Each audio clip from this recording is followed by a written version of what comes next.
වෛද්‍යවරු අපි ඉන්න ලොකු ප්‍රමාණයක් ජාතික ජනබලවේගයේ ජයග්‍රහණය වෙනුවෙන් දායක වෙලා සහ ඒ සියලු දේවල් එක අපි මේ සෞඛ්‍ය ශාස්ත්‍රයට විය යුතු හොඳම දේ පිළිබඳව සාකච්ඡා කරපු අය.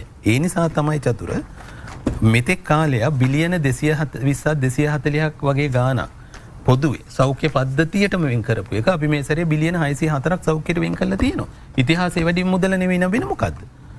ඉතිහාසයේ වැඩිම මුදල බිලියන 604ක් වෙන් කරලා තියෙනවා සෞඛ්‍ය පද්ධතියට වෙනදා සම්පූර්ණ වශයෙන්ම සෞඛ්‍ය පද්ධතියට වෙන් කරන්නේ බිලියන 220ක් 240ක්. අපි ඖෂධ වලට විතර බිලියන 185ක් වෙන් කරලා තියෙනවා. ඖෂධ සහ උපකරණ ගේන්න විතර. ඒ කියන්නේ වෙනද සෞඛ්‍ය පද්ධතිය ඔක්කොටම වියදම් කරන සල්ලි.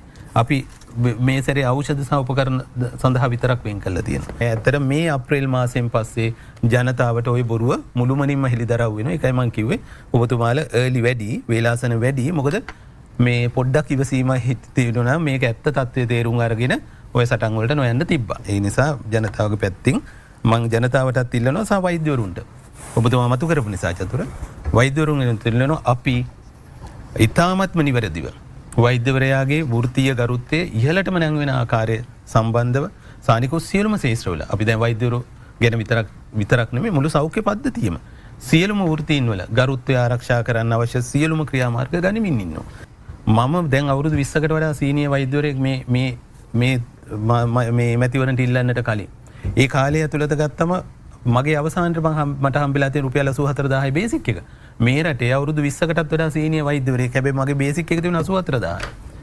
84000යි. අපිට රිටයර්මන්ට් එක දක්වා ගියත් යන්නේ 1,04,000ට. ඕක තමයි වෛද්‍යවරයාගේ ඇත්ත වැටුප. අනිත් ටික තියෙන්නේ අමතර රාජකාරී දීමනා කියලා පැය 24ම වැඩ කරනවා වෙනුවට ගෙවන කොටස තමයි.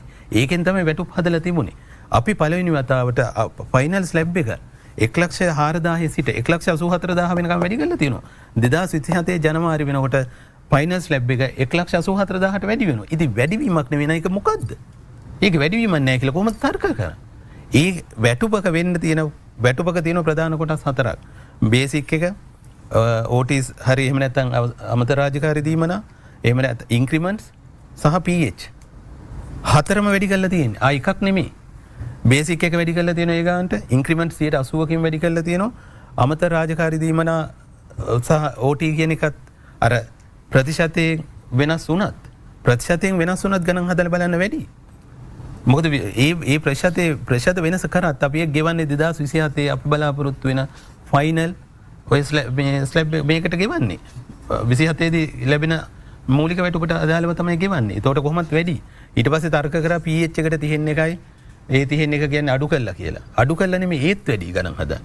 මොකද මේ මොහොතේ බේසික් එකට නෙමෙයි අපි මේ PH එක ගණනය කරන්නේ 2027 හම්බෙන මේ මූලික වැටුපට.